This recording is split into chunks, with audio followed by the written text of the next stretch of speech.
ఇక డీటెయిల్స్ చూస్తే మంగళగిరి నియోజకవర్గం గోడవర్రు తాడేపల్లి టౌన్ పెనమాకలో నిర్వహించిన రచ్చబండ కార్యక్రమంలో పాల్గొన్న టీడీపీ జాతీయ ప్రధాన కార్యదర్శి నారా లోకేష్.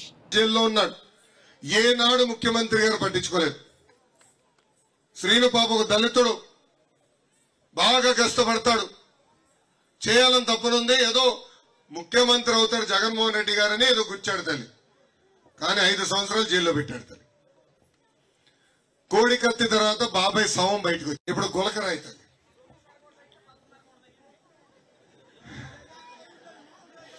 ఇప్పుడు గులకరాయి వచ్చింది తల్లి, అది స్పెషల్ రాయి తల్లి. అసలు అలాంటి రాళ్ళుంటే మనకి రోడ్లు పోతల్లి, అంత అద్భుతమైన రాయిది. ముఖ్యమంత్రి గారు తగిలిందంటే నేను బాధపడా, అయ్యో పాపం ఎవడేసాడు రా, ఇది మంచిది కాదనుకున్నా. ఆయనకు తగిలింది, తర్వాత పక్కన్న వెల్లంపల్లికి ఈ కన్నుకు తగిలింది, మళ్ళీ ఈ కన్నుకు తగిలింది, ఇంకో 4 తగిలింది.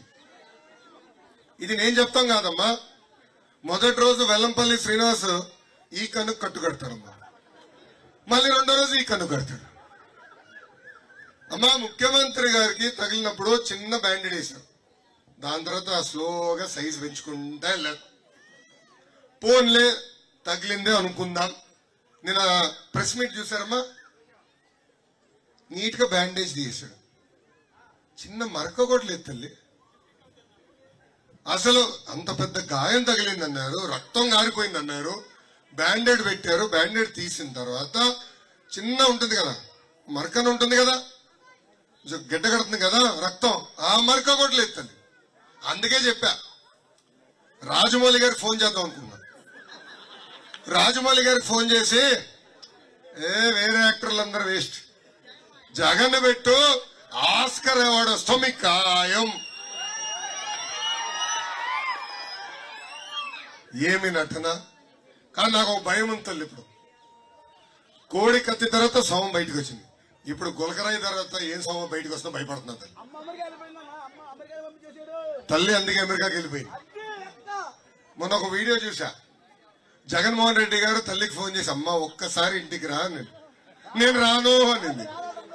లేదమ్మా ఒక్కసారి అంటే, సభలకు వెళ్తాగా నేను ఇంటికి రాను అనింది. చెల్లెమ్మకు ఫోన్ చేశాడు, చెల్లి ఒక్కసారి ఇంటికి రా అంటే, నీకు దండం, నాకు చేసిన మోసాలు చాలు, నేను మీ గడప దొక్కను, మీ పార్టీలోకి రాను, నేను రోడ్ల పైన తిరుగుతా అన్నాడు. అమ్మా సొంత తల్లికి చెల్లికి న్యాయం చేయలేని వ్యక్తి మనకు న్యాయం చేస్తాడమ్మా.